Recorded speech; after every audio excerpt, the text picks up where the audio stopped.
They didn't just send me out of the house. They wiped me from their lives before I even had a chance to be. I was 14. My parents didn't only close the door on me, they shut me out of their hearts. The memory that has stayed with me isn't the shouting or the slam of wood. It's the sound of a black garbage bag rubbing and crunching as they packed my clothes into it and thrust it into my hands. In their eyes, I wasn't their son anymore. I was refuse to be hauled away. That night, I stood on the sidewalk with everything I owned sagging inside that bag, my breath turning to mist in the cold air. Curtains moved behind drawn windows. Neighbors glanced and retreated. No one came out to help. For the first time, I felt a bone-deep truth. I was utterly alone. Most kids worry about homework or who likes them, about practice or exams. At 14, my concerns were whether I could find a safe place to sleep without being beaten, whether I could find something edible in a restaurant's garbage, how long until hunger hollowed me out. The first week was like a slow death. I was too proud to beg and too frightened to reach out, so I survived on scraps and what I could scavenge. Once, crouched behind a greasy dumpster, I found half a sandwich and ate it like a banquet.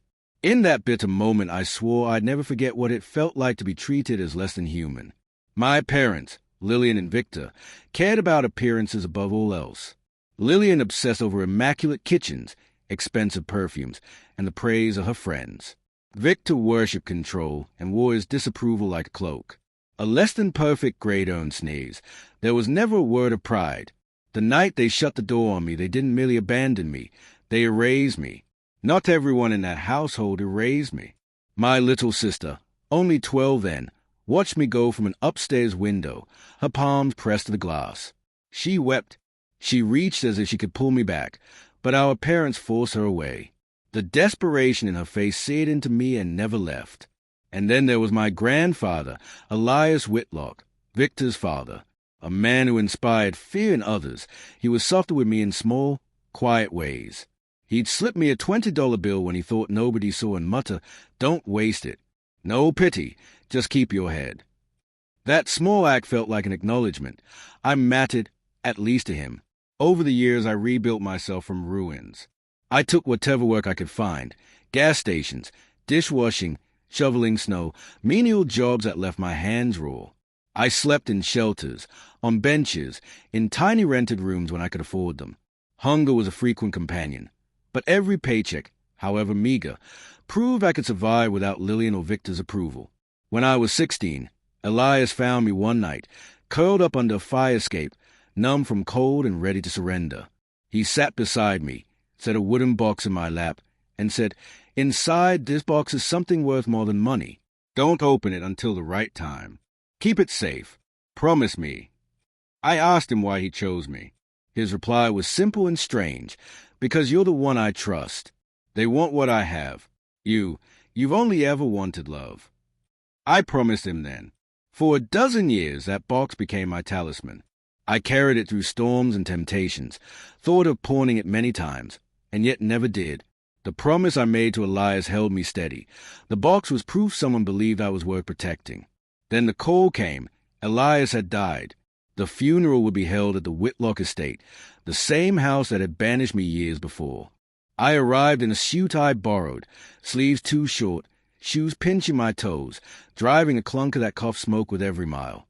The long drive led me to a scene that felt painfully familiar, my parents stepping from gleaming limousines, dripping in gems, laughing as if they owned the room. They hadn't softened with time. If anything, they looked more affluent and distant. Rumors swirled about Elias's estate, $4 to $2 million. My mother, my father, my uncle, every opportunist in attendance, smelled a payout. Then the lawyer stood, folder in hand, and the chatter died. He announced, plainly, that the beneficiary would be the person who had guarded Elias's secret. There was a ripple of disbelief. My mother hissed, "What does that mean?" My father snorted. My uncle smiled thinly. The lawyer's gaze fixed on me. He raised his hand and pointed. A collective gasp burst from the crowd. My father sprang up, furious. My mother's pearls clattered as she shook her head. My uncle thumped a chair in anger. Questions flew. When the lawyer asked calmly, "Do you still have the box?" the room seemed to stop. My heart raced, but I reached beneath my seat and drew out the same wooden box I had kept for 12 years. Its brass lock caught the chandelier's light. Silence settled like a blanket. My father lunged forward, declaring the item meaningless, accusing me of theft, but the lawyer cut him off. Elias had left the box to him alone. I set it on the table while the lawyer produced a tiny brass key and laid it in my palm. Only you were to open it, he said. The click of the lock and the creak of the lid felt unbearably loud. Inside lay a leather-bound journal and an envelope sealed with red wax. The lawyer read aloud.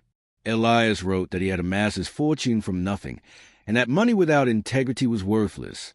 He made clear that his heir would not be the loudest, nor the greediest, nor the most well-presented, but the one who carried quiet loyalty, who honored a promise when everyone else looked the other way. All eyes dropped to me. My mother's mouth trembled, my father's hand shook, my uncle's smugness vanished. My sister's tears glistened as she stared. In that instant I understood. I was no longer the discarded child left on the curb.